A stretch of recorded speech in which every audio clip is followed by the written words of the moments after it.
The guy who composed the music on the Skitch Henderson show, who became a friend of mine, when I was going to California to write Playboy After Dark with Rupert, he was devastated. He said, I'm so happy for you guys. You've made it. California has beckoned. There you go. And here I am in New York. And I told him, I said, you know, we're in this for our lifetimes. We're doing this now. You'll be doing your stuff. I said, come on. I said, you're such a wonderful composer and pianist too. I said, your music is magical. Your backing, you have to watch out that you don't upstage. Just even your incidental music is so gorgeous and so appropriate and so hauntingly wonderful. I said that you have to watch out that, I said, you can't miss. And I said, you know who you are. You're a great talent. He said, yeah, but you guys have the job and I've got nothing. He said, I have a dumb little job that I'm staying in New York and he said, I'm going to be right for a children's show. And that children's show that was going to begin was Sesame Street, and it was Joe Raposo. And a year later, he was a household name and very wealthy. That's all it took because he had his own publishing deal with that, and so it was wonderful for him, including he made him a rich man. But what happened was that the workshop, Children's Television Workshop, decided halfway through their first year when Sesame Street hit, Joan Gans Cootie said, the inner city kids, there's a huge reading gap, and we need to address that. And we need to develop a show which will target young, pre-readers, early readers. And I don't know who it was, but someone had told them that they thought that I would be very good to create a show like that. She's putting together a team of people to create it, and I was one of the four who did it. Sam Gibbon was the producer. Joan Gans Cooney was the head of the workshop. Sam Gibbon, Gibbon, was the producer who was scouting around looking for the team to put together to write the prototype show. And it was me. Paul Dooley, the actor Paul Dooley, was also a writer at the time. Paul Dooley, a gal named Elaine Laren, Laren, and a guy named Al Rosenzweig,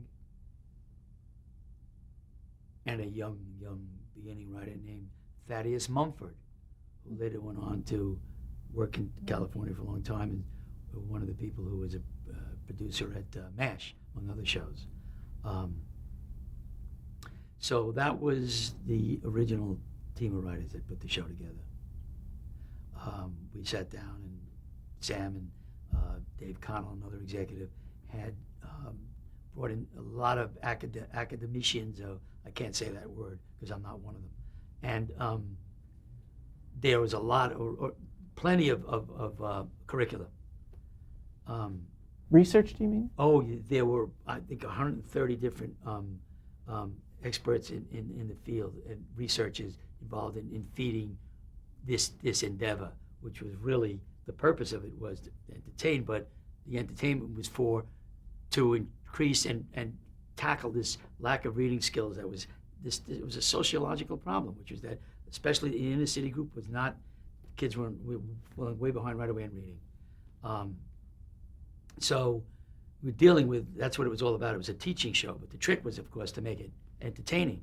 And the goal that we decided real early on, I knew right away, it was like, listen, children, you don't write down to them, and let's write a show that adults could enjoy too. Let's write it for children, but let's write it for the children in all of us, and let's write something that has real substance in you. Let's tackle the real issue of what entertainment's about, which is, well, we'll get to that, but it's really about living, and it's about what's living. It's about love, and self-realization, and that's, and if you want to read why. So that's the team, and we spent a number of months, actually.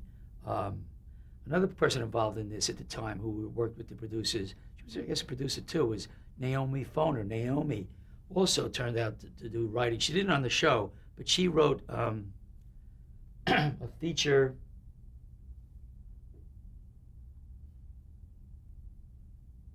that Judd Hirsch starred in about a family that was on the run.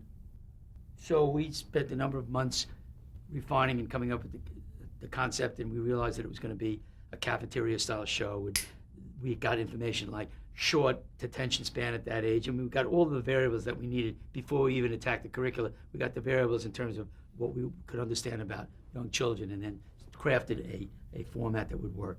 And then started writing shows. We each would write our own episode, sketches, songs, film pieces, little animated pieces, and put them together, make a show out of these chunks, fill the cafeteria with the different dishes, and then craft an episode. And then so that we were all writing our episodes. I think we each wrote probably 13 to 15 per season shows we each wrote our own individual episodes. But then, as you know, in the election company, what we were able to do was start repeat. It's very important to repeat pieces, so we would take chunks from other. We could start to cross pollinate the shows, but we had always turning out new ones too.